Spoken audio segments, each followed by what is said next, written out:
அனைவருக்கும் வணக்கம். நம்ம தஞ்சாவூர் பெயிண்டிங்கில் சங்கு சக்கரம் பெயிண்டிங் பார்த்துட்ருக்கோங்க. ஃபஸ்ட்டு பார்ட்டில் வந்து மக் ஒர்க் பார்த்தோம். இந்த பதிவில் வந்து நம்ம கோல்டு ஃபாயில் வந்து எப்படி ப்ளேஸ் பண்ணலாம் அப்படின்றத கம்ப்ளீட்டாக பார்க்கலாம். வீடியோவை ஸ்கிப் பண்ணாமல் ஃபுல்லாக பாருங்கள், சரிங்களா? அரபிக் கம் வந்து எப்படி ப்ரிப்பேர் பண்ணுறதுன்னு நான் ஆல்ரெடி வீடியோ அப்லோட் பண்ணியிருக்கேன், மக் ப்ரிப்பரேஷன் அப்படின்னு சொல்லிட்டு. வேணுன்றவங்க அந்த வீடியோ நம்ம ப்ளேலிஸ்ட்டில் பார்த்துக்கலாங்க. அந்த கம்மை வந்து நம்ம இப்போ வந்து ஃபில்டர் பண்ணி க்ளீனாக எடுத்துக்கிட்டோம் அப்படின்னா தூசு இல்லாமல் ஒட்டுறதுக்கு நமக்கு ரொம்ப கம்ஃபர்டபுளாக இருக்கும். அப்புறம் நம்ம ஃபாயில் ஒட்டுறதுக்கு என்னென்ன டூல்ஸ் தேவைப்படும் அப்படிங்கிறத நம்ம வரிசையாக பார்க்கலாங்க. ஃபஸ்ட்டு நான் வந்து கிளாஸ் எடுத்துக்கிறேங்க. இதுக்கு டைல்ஸ் கூட நம்ம யூஸ் பண்ணிக்கலாம்.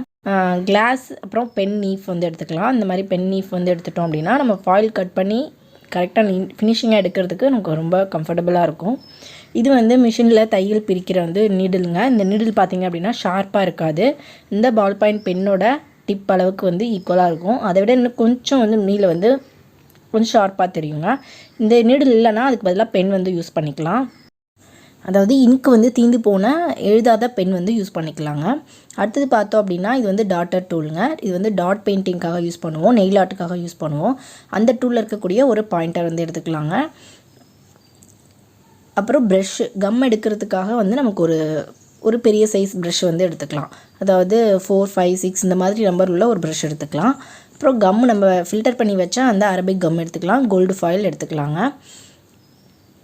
இப்போ நம்ம ஃபாயில் ஒட்டக்கூடிய நம்மளோட சங்கு சக்கரம் போர்டு எடுத்துகிட்டு அதில் வந்து க்ளீன் பண்ணிக்கலாங்க. மாவுலாம் எங்கேயும் பிசுறு இல்லாமல் ஃபுல்லாக நம்ம பண்ண ஃபினிஷிங்காக இருக்க ஒர்க்குங்கிறத செக் பண்ணிக்கலாம். செக் பண்ணிவிட்டு இப்போ ஃபாயிலை வந்து அது மேலே வந்து நம்ம அரேஞ்ச் பண்ணிக்கலாங்க. எந்த இடத்துல நம்ம ஃபாயில் ஒட்ட போகிறோமோ அந்த இடத்துல வந்து வச்சு ஃபஸ்ட்டு ஃபிக்ஸ் பண்ணி பார்த்துக்கணும். ஃபிக்ஸ் பண்ணி பார்த்தோம் அப்படின்னா அந்த ஃபாயிலில் இருக்கக்கூடிய கார்னர் ஷீட்டை கட் பண்ணி எடுத்துக்கலாம். எடுத்துகிட்டு இப்போது வந்து எனக்கு அந்த ஒரு ஃபாயிலே வந்து அந்த போர்டு சைஸை விட கொஞ்சம் பெருசாக இருக்குங்க. ஸோ நான் ஃபுல் ஃபாயிலையும் வந்து அந்த மண்டபத்தோட ஃபுல் டிசைனுக்கும் வந்து அந்த ஃபாயில் ஃபுல்லாக கவர் ஆகிற மாதிரி நான் இம்ப்ரெஷன் எடுத்துக்கிறேன். ஃபஸ்ட்டு இம்ப்ரெஷன் எடுக்கிறதுக்கு தாங்க நான் வந்து இந்த நீடில் வந்து அந்த தையல் பிரிக்கிற நீடில்னு சொல்லியிருந்தேங்க. அந்த நீடில் வந்து யூஸ் பண்ணியிருந்தேன். நீங்கள் பென் வச்சுருந்தீங்க அப்படின்னா பென் எழுதாத இங்க் இல்லாத பென் வந்து பால் பாயிண்ட் பென் டிப்பை வந்து யூஸ் பண்ணிக்கலாம்.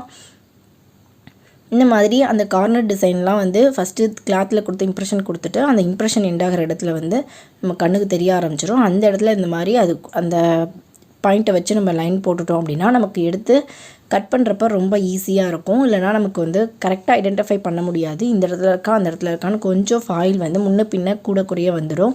அது வந்து நமக்கு ஒட்டினதுக்கப்புறம் வந்து டிஃபிகல்ட்டாக தெரியுங்க, ஃபினிஷிங் இல்லாத மாதிரி. இந்த மாதிரி பண்ணிட்டோம் அப்படின்னா நமக்கு ஃபினிஷிங் வந்து ரொம்ப கரெக்டாக பர்ஃபெக்டாக கிடைக்கும்.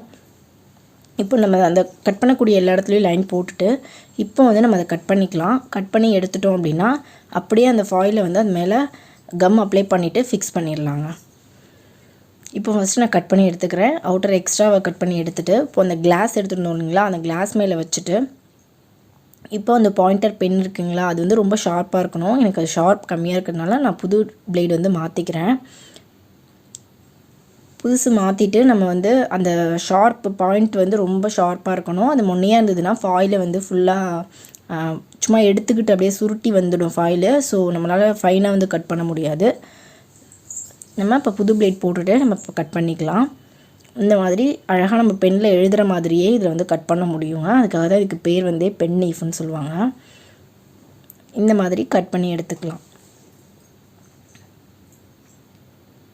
இதே போல் நம்ம கொடுத்துருக்குன்னா அந்த இம்ப்ரெஷன் இருக்கிற எல்லா ஏரியாலையும் நம்ம கட் பண்ணி அந்த எக்ஸ்ட்ரா ஃபாயில்ஸை வந்து ஃபுல்லாக ரிமூவ் பண்ணிக்கலாம்.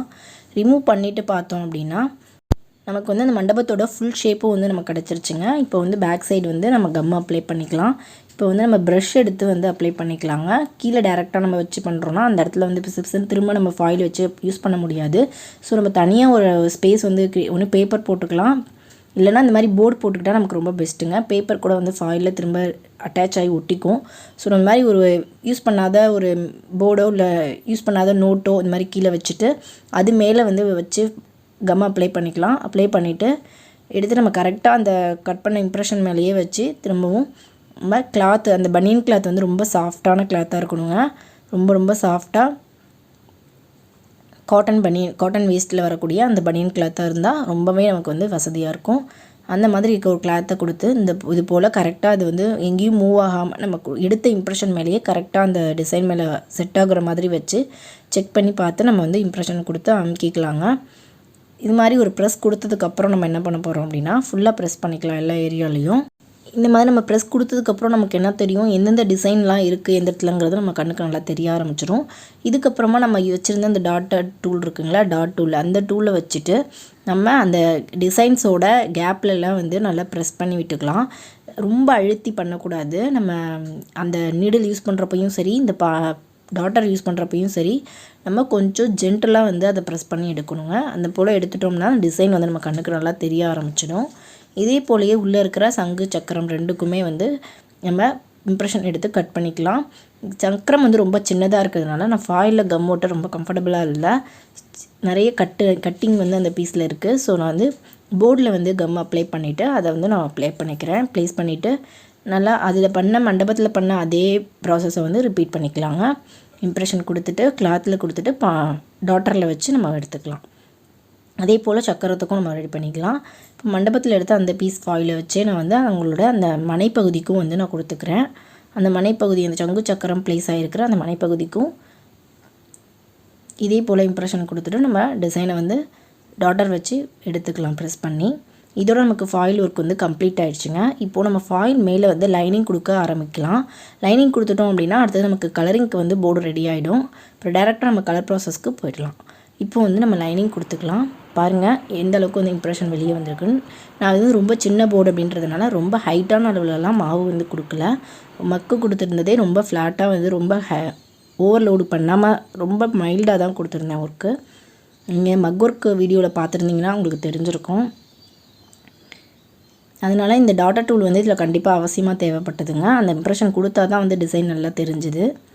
இப்போது நம்ம லைனிங் வந்து இந்தியன் இங்க் யூஸ் பண்ணி பண்ணுறோங்க. இந்தியன் இங்க் வந்து ஒரு பிளேட்டில் தனியாக எடுத்துக்கலாம். எடுத்துகிட்டு நல்ல ஃபைன் லைன் ப்ரஷ் வந்து யூஸ் பண்ணிக்கலாம். யூஸ் பண்ணிவிட்டு இப்போது அந்த இம்ப்ரெஷன்ஸில் நம்ம தெரியக்கூடிய டிசைன் எல்லா ஏரியாலையும் ஒரு பக்கமாக மட்டும் லைனிங் தெரிகிற மாதிரி, ஏன்னா டபுள் சைடு லைன் கொடுத்தோம் அப்படின்னா அது வந்து ஒரு ஃபாயிலோட லுக்கை வந்து மாற்றிடும், அசிங்கமாக தெரிய ஆரம்பிச்சிடும். ஸோ நம்ம ஒரு பக்கம் மட்டும் தெரிகிற மாதிரி ஒரு சைடு மட்டும் லைனை கட்டி நம்ம ஃபுல்லாக அந்த இந்தியன் இங்க் லைனிங் வந்து ஃபாயில் ஃபுல்லாக நம்ம கொடுத்துக்கலாம்.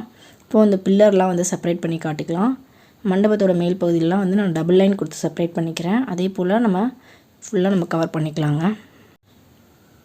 இந்த ஒர்க்கோட நம்ம போர்டு வந்து கலரிங்க்கு வந்து ரெடி ஆகிடுங்க. நம்ம அடுத்த பதிவில் கலரிங் வந்து ஃபுல்லாக பார்த்தோம் அப்படின்னா நம்மளோட போர்டு வந்து கம்ப்ளீட்டாக ரெடி ஆகிடும். இந்த சங்கு சக்கரம் தாஞ்சூர் பெயிண்டிங் வந்து நமக்கு ஃபைனல் அவுட்புட் வந்து ரெடி ஆகிடும். என்னோடய வீடியோவை தொடர்ந்து மிஸ் பண்ணாமல் பார்க்கணும் அப்படின்னா நீங்கள் சப்ஸ்கிரைப் பண்ணாமல் பார்க்குறீங்கன்னா சப்ஸ்கிரைப் பண்ணிவிட்டு கூடவே பெல் ஐக்கானும் கிளிக் பண்ணிவிட்டு ஆல்ங்கிறதையும் செலக்ட் பண்ணிக்கோங்க. அப்போ தான் நான் போடுற எல்லா வீடியோவும் உங்களுக்கு ஸ்கிப் ஆகாமல் கம்ப்ளீட்டாக வந்து ரீச் ஆகும். சரிங்களா?